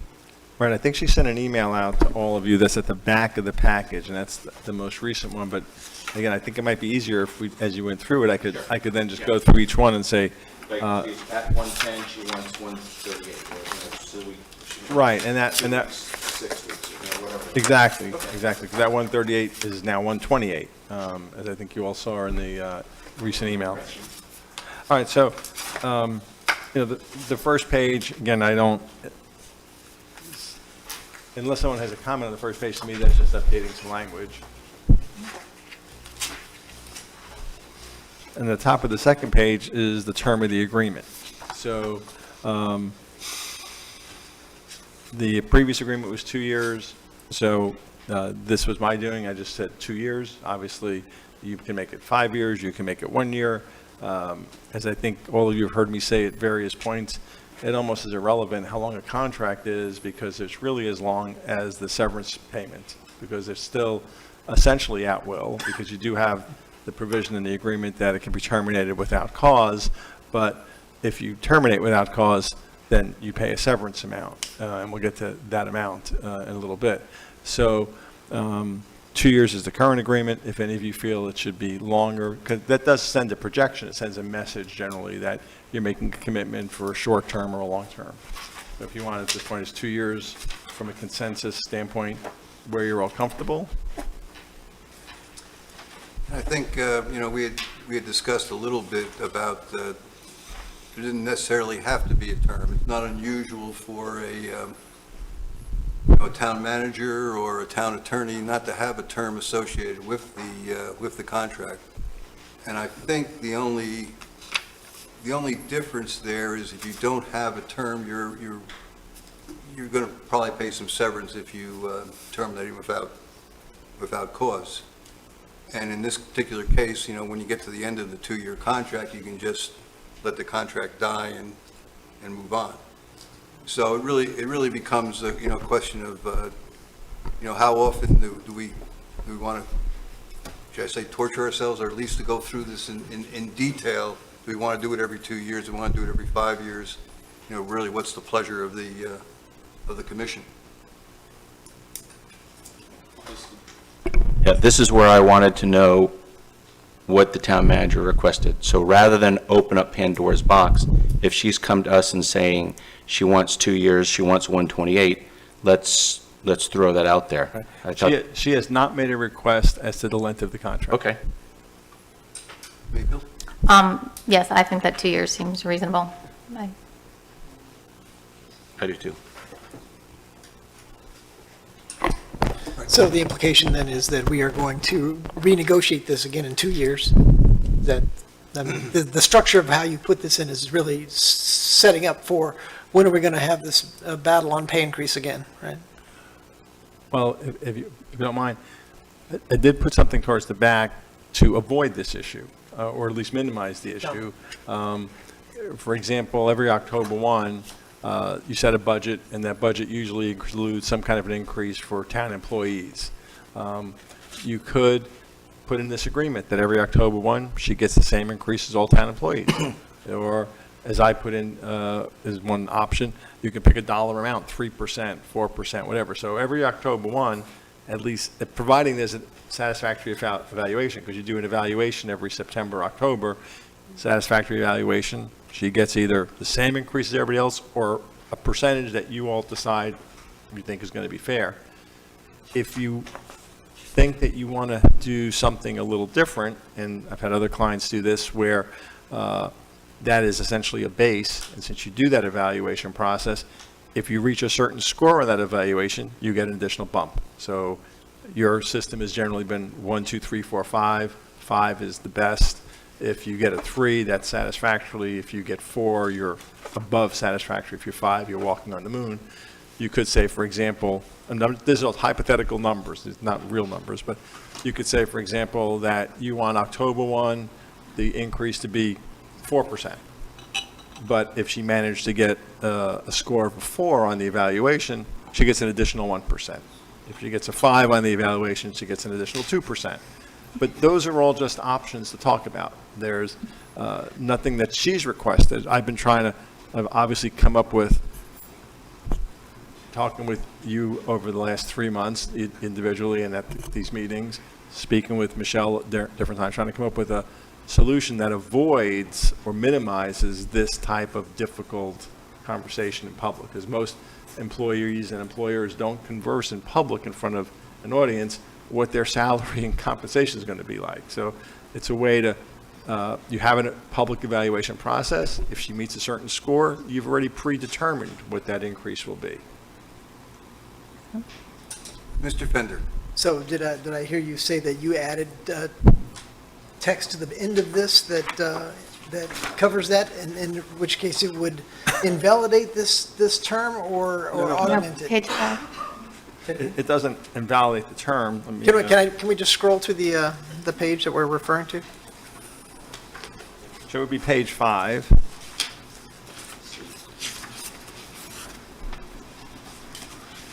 Actually starts on the bottom of page 4 is the salary. So the bottom of page 4, section 3, I'll let Tina maybe scroll to that. Can you scroll that, Chief? Yeah, I think it was actually on page, you had it on page 5. There you go. So paragraph A is setting that base salary, whatever salary you all decide. She's currently making $110,000. As you're all aware, her request is for $128,000. You decide as the employer the amount you're wanting to. No, I was referring to the increase. Then paragraph B is your performance evaluation process. Paragraph C is this new language. Okay, give me 1 second. So each October 1st, town manager receives an increase of blank. And blank could be either a percentage, like a 2, 3, 4%, or it could be something as the same amount as all town employees receive. Different Understood. ways of saying every October 1st is going to be a certain increase. I think I'd prefer to see, similar to what other town employees get. That way, if there's, some reason that nobody in town is getting a raise, then we certainly wouldn't want the town manager to get a raise. So that would make sense. And I think it'd make it a little bit easier for us going forward. Is there a kind of a consensus around that concept? I have a question about that. Now, does the town manager determine the employees' raises? Because if so, then wouldn't she kind of be determining her own, or how does that work? Is that correct? I'll defer to Cheryl, but I Yeah. believe that what there is there's a budget process. You all approve a budget that says we're budgeting 4%, Right. 5%, 3%. Right, we get the final approval, but does she? Correct. So the compensation plan would come to you regardless for that approval. Right. So while the town manager does determine the salaries for all town employees, it still has to come to you Right. for approval during that budget process. So That's you fine. would still be the ultimate authority there. Gotcha. Thank you. One more point. I feel compelled to make just a quick comment to those listening to the meeting and participating, because we've heard some great comments on concerns about the spirit of the town, and I think that this process will, there's probably going to be several components to the conversation we're about to have, but right now, we're talking just about the structure of the contract itself. And I did hear some comment about the ability to remove the at-will capability of the manager. And I don't see that in the text of this. In fact, what I see is that the town manager always works at the pleasure of the commission. And at any time, if the commission loses faith or gets 3 votes to say we've lost faith in our town manager, it doesn't matter whether the contract is 2 years or 10 years. If next week something happens where the commission deems that this employee is not serving properly for the town, we will terminate her. I mean, so that I don't think we would never approve a contract that would remove our ability to displace one of our employees. So I just want to make that comment just because I kept hearing that undertone.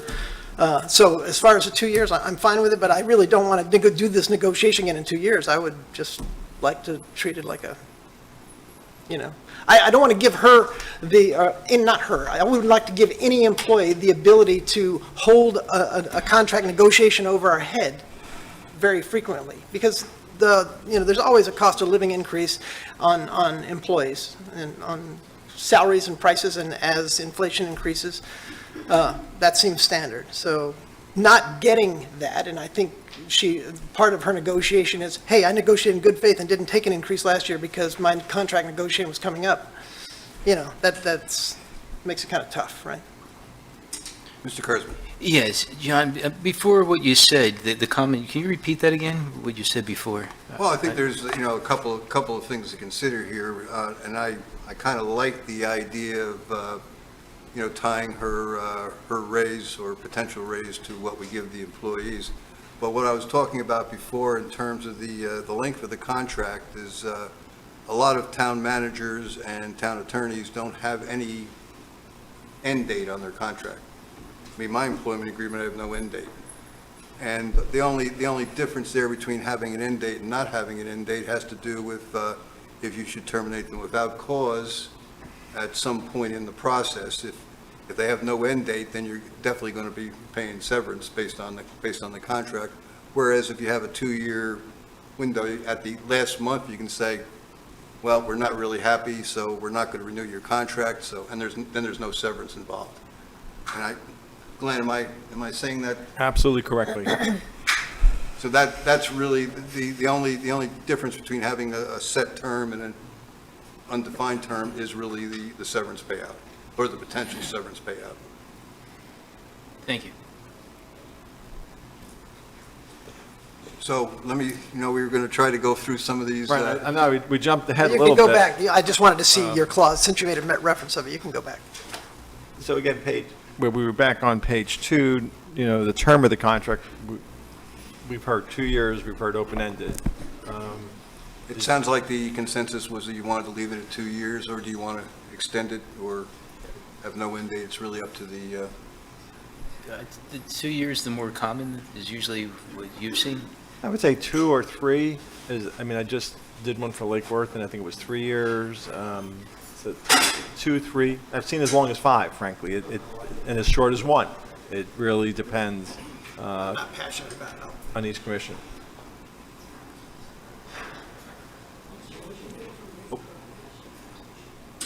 I agree with you, Mayor, that I like the end date so that everyone can kind of reassess with no worry about a severance package, the town manager and the commission, whoever is commissioner at that time. So I think that makes sense.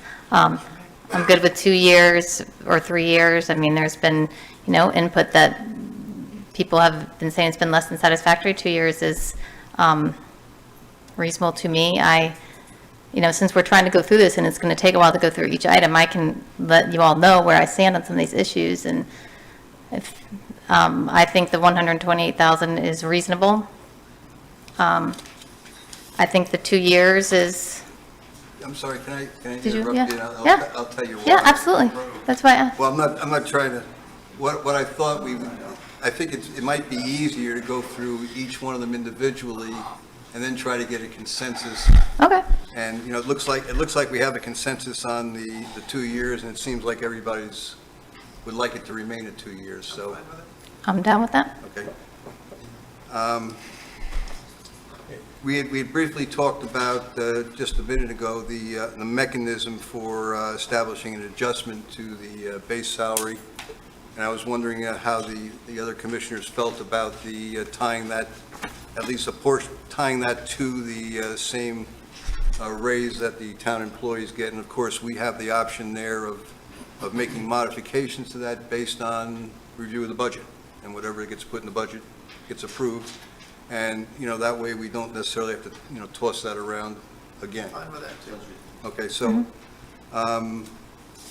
Glenn, I don't know what the wording is for that. Something in the language that would say that she would receive the same increase as all town employees as approved by the town commission. So you have the ultimate approval, and as Cheryl said, it's generally through the budget process where you're approving the compensation package, but I want to make sure, I would suggest that definitely the town commission is going to approve the salary increase, or at least the top end, because, internally, whether it's the chief evaluating our officers or whether it's the town manager evaluating employees, you may give a budget of 5%, and some employee might get 4% if they're not performing up to par. Is that correct, Chief? You occasionally, or does everybody get the same amount? Jim? Well, the officers are on a step plan, so that's separate and distinct. Myself, the lieutenant, our administrative assistant, the lieutenant is on a step plan as well. Myself and the administrative assistant, and then the other town personnel would be the ones receiving a salary increase based on the town manager's recommendation. Because I've never really inquired as to what anyone else's salary increases were. I really can't tell you if they've ever been different. I think there probably would have been some scuttlebutt maybe if it was, but I think that they've been pretty much universally the same. You're either performing and continue employment, or you're not performing and you don't work here anymore. Okay. That's what I was kind of assuming, and if that's the case, then this is a very clean way to do that. Yeah, I think it sounds like we have consensus on that part. Glenn, could you run us through, if you don't mind, I'd like to kind of do the salary thing last as we bang out the rest of this. Could you go through item 4, which is the severance Sure. And language? if you don't mind, just before I get to that, while we're still on that salary, the October 1st, the next sentence said, in addition, at your sole discretion, depending on her evaluation, you could provide for an additional increase. Do you want that to remain in or stay out? I think we can put that in, and it has to, well, obviously, want to get a consensus here. One of the things that I've been thinking about a little bit, and I've discussed it with Michelle, with the evaluation that we do is really a very qualitative evaluation. It's kind of a touchy-feely, how do you feel about this kind of thing? And I think as as a commission, we can do a little bit better. And what I'm talking about there is coming up with, performance standards, some performance indicators that are more tied to specific things that the commission has, requested the town manager to do. And the way I've seen this done in the past is that we give the, whether it be a town manager or a general manager of utility or whatever, we give them the option to go ahead and put together a performance plan. And then we comment on it, add dates or whatever we think is appropriate, and that forms the basis of evaluating their performance. And some of those things, let me give you kind of an idea of some of the things that I was thinking about. We've talked about septic to sewer, and obviously it's an emotional issue. And part of the problem is why it's an emotional issue is because we don't have a plan yet. We really don't have a plan yet. So that might be one of the performance issues that we want her to come up with a plan, at least so we have something for us and the residents to really evaluate and see what we got. We might want to look at, communications in terms of the South Sewalls Point road work and in terms of the septic to sewer conversions. I think there's been some communication issues that we probably could do better on, and at least talking to our residents. I looked at, developing some kind of metrics for, town hall customer service. And, coming up with a plan to make town hall more inviting to residents, because I think, when I went back and looked at the evaluations that each of you did, there was, even though the evaluations for the most part were good, there was certainly some potential for improvement in making town hall more inviting to residents and make them feel like this is someplace they could stop by and talk. So I would think that maybe in addition to the evaluation that we have now, that we could come up with a scorecard that we could incorporate into the evaluation so that we can really say, hey, this is what we wanted the town manager to do this year, and here's how she did on it. It's a great idea.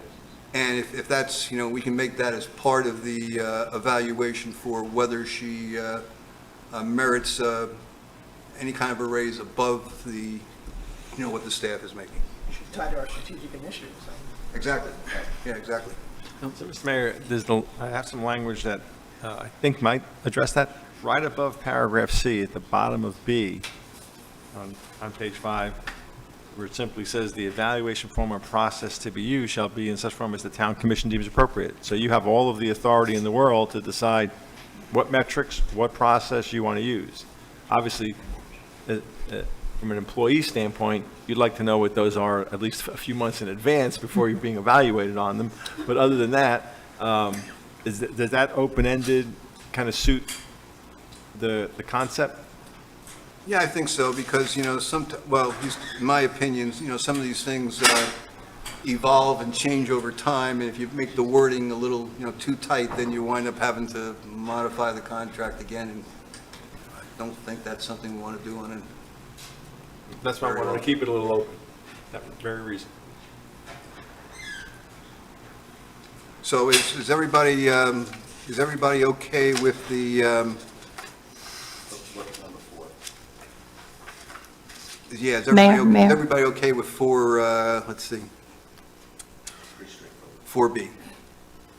Mayor, can I ask a quick, I have my little button going. That's okay. I think that's a good idea. I think that some more delineated goals would help everybody, residents, commission, staff, manager, and maybe January, I don't know, a workshop in January, February, something, if we come with ideas, because I agree that it would be good to know. She would like to know what the goals are, and I think that, something like that. I'm not saying you have to, but that's just an idea. I think it's a great idea. I think, it's important, not just that the commission dictate the goals, but that we have complete buy-in from the town manager about what's achievable and what's not. And so I had sent back in late November, I had sent Michelle a quick note on some items that she could look at in terms of performance plan, and hopefully she's thinking about those, and maybe we'll come up with some performance indicators for us. Mr. Kurz.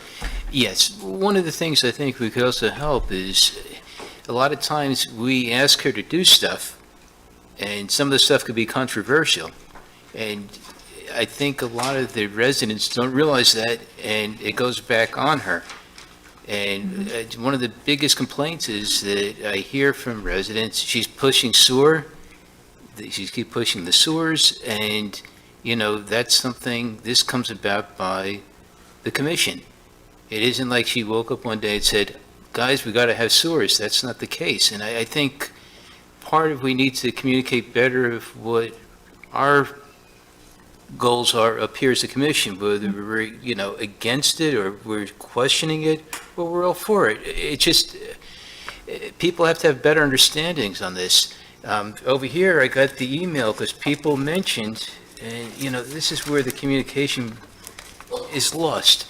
When she said that mandatory sewers by whatever it was, 2025, it's right here. And this is where she got the information. And it did come from the government, from the state.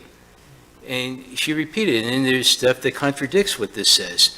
So sometimes information's out there, and unintentionally, but it doesn't look good. And, you know, the other thing that's very important, which, you know, you got to look and see what she's put together. And I'm just saying this is all, it's all leading into this. I talked to all the employees today in the building. I talked to our most respected employee, Chief Tina, who's been here for 32 years. And, you know, to go ahead and what we have now is very special. In the office, we're more productive. Things that people don't know, and I feel they should know. And, you know, obviously, there's some things that definitely need some fixing, and I'm not going to argue on that. It's 100% correct. What's out there, that's something that could be worked on, absolutely. But a good example right now is we just collected grants that were considered dead for $639,000 from HMGP, $125,000 for Dorian for the outflow of Rio Vista, $77,000 from 4 years ago. HMGP, $330,000 from the Indian River Lagoon, Phase 1. I mean, these are special things. This is something they worked on. These were considered dead. They worked on it, and this is, you know, our grant manager at the time wasn't able to do it. This is done internally. And, you know, they really do care. It's a great team. Our building inspector, who she brought in, I've seen some of the emails that came through, and it was disturbing because there's a lot of false information in there, in some of them. They would say, John Adams only made $50,000, yeah, but we also had Bo coming in, and a lot of inspections were not being done in a very timely manner. The other thing, there is so much work being done in this town without permits. It isn't fair for the people that do the right thing and apply for permits. We've brought in more revenue. The first few months that he was here, he did more than, I shouldn't even use the word revenue, but more permit fees were brought in a few months than we brought in the entire previous year. And these permit fees, what they do is they do pay our building inspector, they pay his assistant, they also help pay for our finance director and the town manager.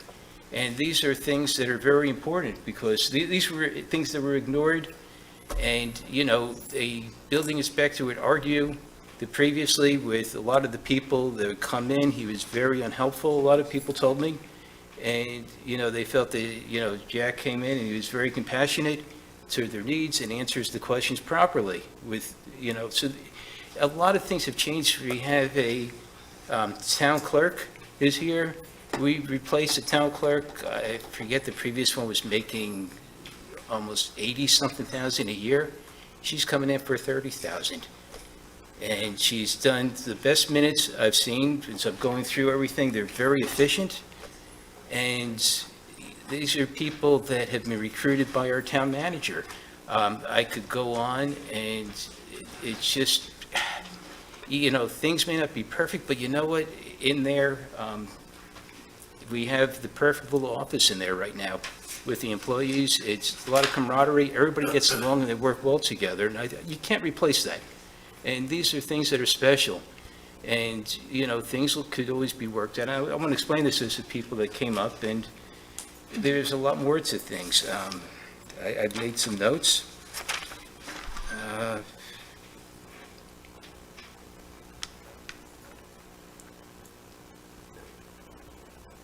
If we were to go ahead and just bring in another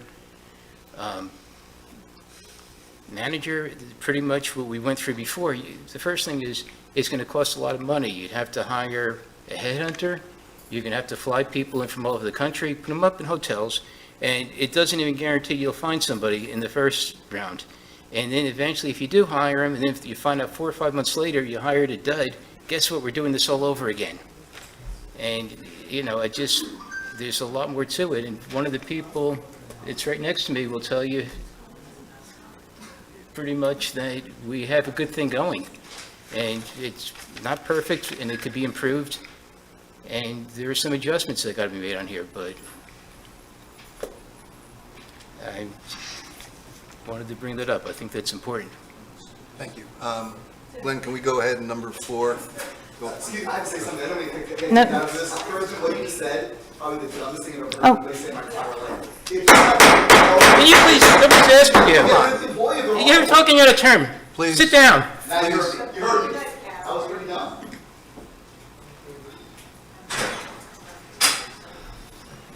Continue. So paragraph 4, paragraph A and 4 is really not much difference at all because majority of the commission can terminate the agreement at any time. The only clarifying is that's at least 3 commissioners, so that you don't have a situation where there's only 3 commissioners present and it can be a 2-to-1 vote. So it would take at least 3 commissioners. What's stricken out in blue is old language because the severance paragraph was changed before. So it started out at 10 weeks, it increased to 12 weeks a year ago. So I just kept in the 12 weeks in regular language, not any strike through or underline. That's the only real change on 4A. When you get to 4B, you get into with cause, there's no real change there. Just then added the words at least 3 commissioners. You get through all the for cause requirements. And so really the next potential change is disability, which is on page 9, letter E. And currently, if the manager becomes permanently disabled or unable to do the job for 4 weeks, then you can terminate the agreement. The request there is 12 weeks. That's up to you whether you want to increase it from 4 to 12 or 4 to a different number or keep it 4. Have some, any comments on that? Any preference, how we want to handle the, Is the increase to 12 weeks, is that typical? I don't think the increase from 4 to 12 weeks for the disability, is that typical? I looked through the charts we had gotten, and that one little thing wasn't really spoken to. It's not something that usually gets focused on. Ever since the Family Medical Leave Act, it's 12 weeks has become, whether you're covered by FMLA or not, it's becoming more and more. Now, this is a little bit different because this says in terms of terminating her employment. So right now, if she's disabled, you could terminate the employment after 4 weeks. She's requesting it be 12 weeks. There's no requirement you go to 12 weeks. That's a request. Okay. But again, the 12 weeks is becoming, I'm not going to call it the norm. I don't think it's at that point of being the norm, but that's the trend. And you can certainly split the difference. You could say 8 weeks, 6 weeks, but your choice. I'm good with 12. any other comments on that? Stick with 12? Okay. The cell phone is on paragraph C, and it's currently $200 a month. The request is $400 a month. I don't think that's any. Talking about the car allowance? not I'm sorry. cell phone. I said cell phone. I meant to say car allowance. Apologize. There's no request to change in the cell phone allowance. It's the same amount okay. as it's been. Earlier, there was a request, Right. but that's been Okay. withdrawn. So this is car allowance, and it's currently $200 a month. The request is $400 a month. I think you've all seen from the chart, the numbers are generally more than that. Yes. Yeah, I've seen I know the in my company, we probably have 35 people that are getting $430 a month. That's our standard car allowance. And town manager in Fort Pierce and the town attorney and some of the engineers also get that. So that's, that, I think that's, okay. I don't know, if there's any other, I'm good with the car allowance. Okay. okay. I don't have a car allowance in my business, so, I'm a town manager. yeah, I guess so. Let me- On the next page. Let me just go back on the car allowance. Is that common, you're saying in other municipalities, or? Yeah, I think that's $400 is an amount that I've seen for an awful lot of municipalities and also city governments and. Can maybe, perhaps just explain to me what it's based on? How about that? I mean, it can't just be an arbitrary I got number. it. There you go. That's The helpful. survey What from is this? Colin Basinger and Associates, and it says, what is the amount of the car allowance with all these municipalities, and what's the amount? And it is on par with, you can look through it if you would like. Let me show you because it didn't print out correctly, so hold on. I think. I'm sure it has to be the same as all the mistakes everyone else made. It should be based on some economic principle, right? This is what it costs to X. This is how many miles, I don't know. Hold on, I'm finding it for you. Commissioner Federico, I would say if we were 15 years ago, that was the way I was writing these contracts, where it was based on mileage and turning in reports, and it's become more just a common accepted practice that executive level individuals, and not just the town manager level, as the mayor's indicated, in his organization, his government organization, there's over 30 people that are getting, that kind of car allowance. So it's more and more common where department heads, division heads, town managers receive some level of car allowance. And again, I've seen numbers from 400 to 600. What?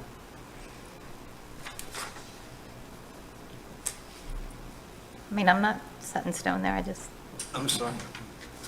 Commissioner Mayfield, do you have? oh, no, I mean, there's room for discussion on that. I just said 400 seemed in line with the others, and they're, I do, Mayor, may I? Sir.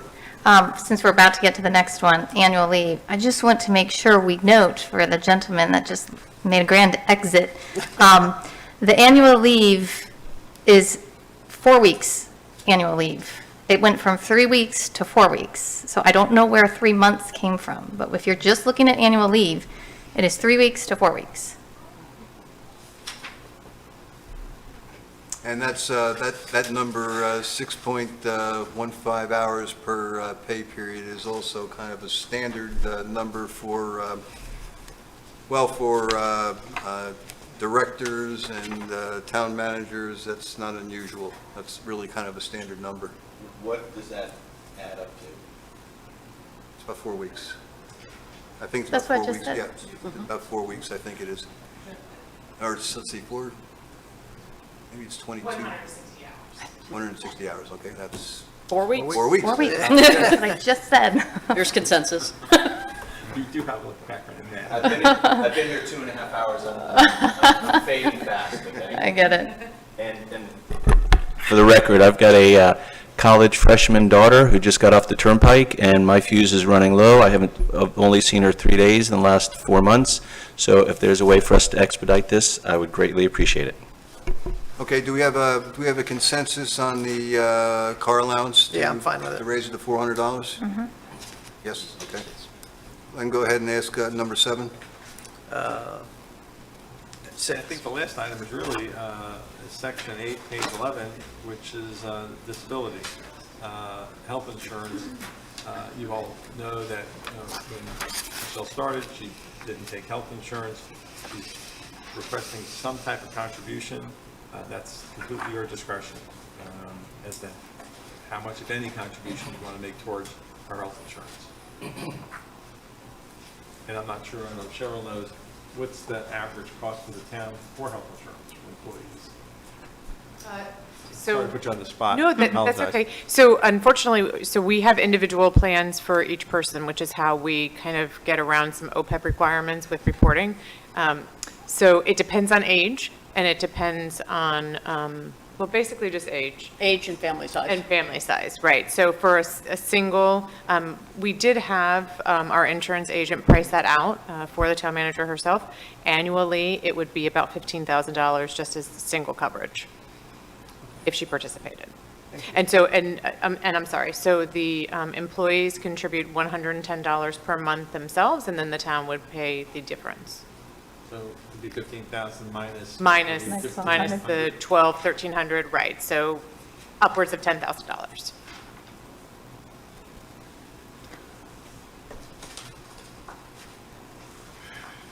I have, I know that cost, and understandably so, money and cost is very expensive to the residents, and, you know, whether it's in the salary, that's, you know, I had said before, I think 128,000 seems reasonable, and this is an area that, you know, if we choose not to, or that's an area where the town won't be spending from that original contract back in September that she offered. I think, you know, whatever, I think there is room to work with that number. I don't have a.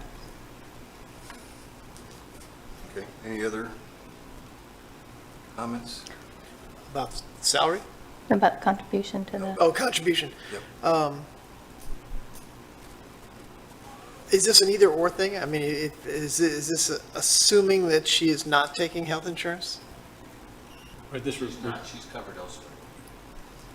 But the Doesn't mean original, she couldn't still take it. the original one from September had to ask. Well, maybe. No, just that maybe that one plan goes away and this plan is here, not to spite us. I mean, my point is, I believe that the spirit of this is that since she's not taking it there, she would take it here.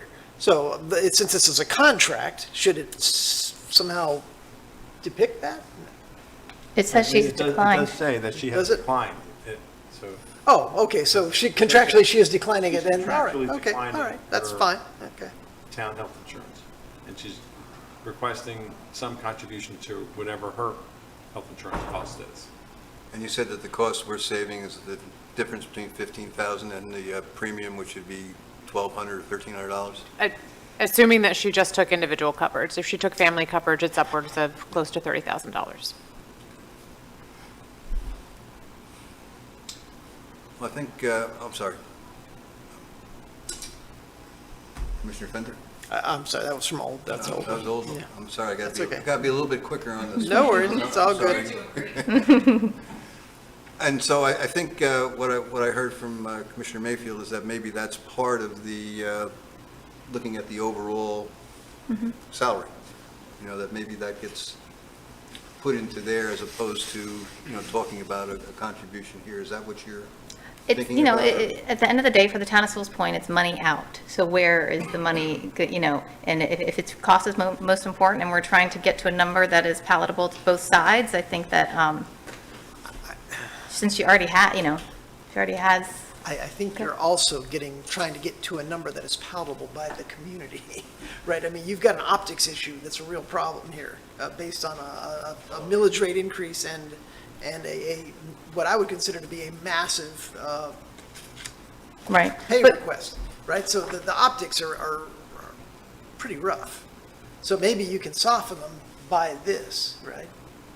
Yeah, I mean, optics are just that. I mean, if you know, when you say to people that, you know, I mean, if the important thing is cost, and I truly believe the best option for this town is to renew the contract to an agreement that's palatable to both sides. I believe that is in the best interest of the town, because of the unknown. I mean, I got some things I had wanted to say, We will so at the end. Let's get through this process first. I'm trying to.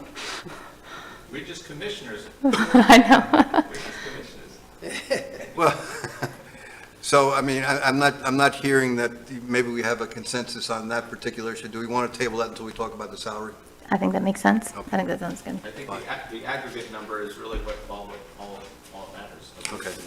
All right, well, that brings us to the elephant in the room, and that's the, you know, the salary and, Oh, yeah.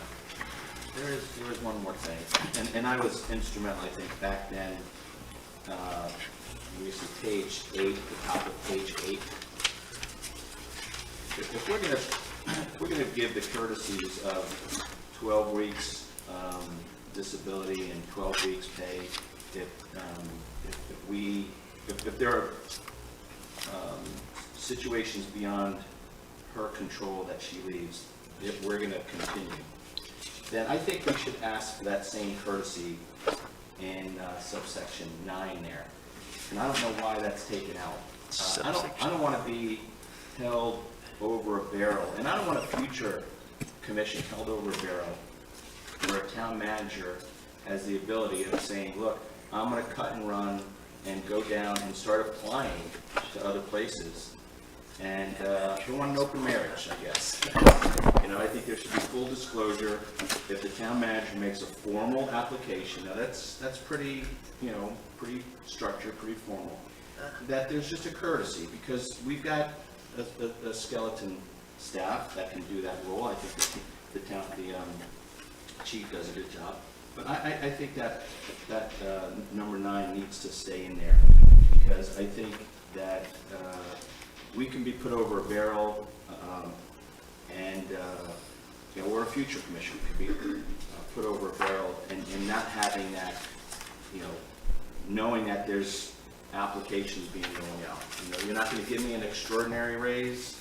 I'm making formal application, and then in the meantime, you know, so I got heartburn with that. But I just think that it shouldn't have gone through as, you know, unmentioned. I think that's something that should have been. Sorry about that. Can I ask Yeah, a quick question? That's in blue, so is that? I was focusing on financial stuff, and this was actually an earlier request for Michelle, and I don't think this is one that she'd have heartburn over putting back into it the way it was, because the concept, just for everybody to know, is if you apply for full-time employment, and as Commissioner Campos says, it's a courtesy to let the commission know. If she doesn't let you know, you're going to find out, right? I mean, anybody applies anywhere, and the word's going to get back to you. And if that happens, then you can terminate with cause and not pay severance. So the only requirement is she has to let you know if she's formally applying to be town manager at Jupiter Island, or if she's applying to be the CEO at Boeing Spacecraft. She's got to let you know. Yes, I'm okay with that. Okay with putting it back in? If Commissioner Campo desires, I'm okay with that. Yeah, I kind of feel the same way. I'm sorry I skipped over that. Okay, so we'll put in, put 9 back in? Okay. Okay. All right, so I think that brings us to the last item, which is the salary. So her current request, you said, was 128? 128, yes. And what's her request for the health insurance? I don't know that she had a dollar amount. Let me double check on the email she sent. What is the percentage of 128? That comes out to like, what do you mean, like a percent raise? Yes. It's like an 8% raise per year. No, it's about 8%. I think there's a little bit, you know, with the 2 months, it's like 118,000, Well, I something. went back and looked at that. If we had. Oh, wait, maybe, I'm sorry. 110. From- 110. I think you're calculating 120. You know, I went back and looked and see if we had. From 110, yes. If we had given her a raise after the first year of 6%. I thought it was 8% per And then year. we gave, I know we didn't, and then we gave her Okay. another 6% raise, that would have put us right about 100. It was compounding, compounding, so it was Right. 8% per year. Right, and if we That given. was the If clarification. we had just given her a 5% raise, and that was compounded, it would put us at about 121. So if you're looking at 128, it's probably right, it's probably about 7 or 8% compounded, I would guess. So would that be 121 plus 7 HSA funding? What is that? That gets you to 128. Oh, you're saying 7,000 for the health insurance And then you only do 5% a and year. 121 for the for 2 salary. years. And that gets you to 121, right? That's a 5% annual, and then some funding for your HSA that you're not spending on healthcare. And if that's, That's you know. trying to get you to 128, right? Well, I don't know if that's necessarily the way she thought about it, but, I'm looking at the optics, that's all. okay. No, I understand the optics. 18% sounds horrible, 5% sounds manageable. Well, it occurred to me, and I wasn't, obviously I wasn't involved, but, you put together a 2-year contract, and you did a performance evaluation after 1 year, and that performance evaluation in general was very good. It averaged above 4, and yet you didn't consider any kind of a raise, or maybe you did, and you rejected it, but I didn't see any evidence that we. Talking about the first year or the second year? First year. Because we weren't obligated. That's the way we negotiated the contract. Well, I mean, yes, you're right, you weren't obligated, but then should we have given her a raise based on her first year of performance? And based on the evaluation that you folks did, it looked like we probably should have. Well, we didn't, that's okay. And, but then you see when you put in a bigger number, and say, oh my God, look at how big this number is, when in fact, you really haven't given her any raise, so it's bigger than. It's not as big as it seems because of the percentages, you didn't do anything the first couple of years. Now, if that was your intention, Which takes me back to your concept about the increase along with the rest of the staff, right? Standard cost of living. yeah, I think that I makes. actually didn't realize we didn't do anything last year. Yeah, I mean, I don't know, you did a performance evaluation. You're right, there was no requirement in the contract to And give her. we're stewards over the town's taxpayers' money. Yes. We're not obligated to pay. We don't pay. I mean, do you pay the lawn man $50 extra just because, and if you do, it's your money. We are fiduciary, okay? We do what we're required to do.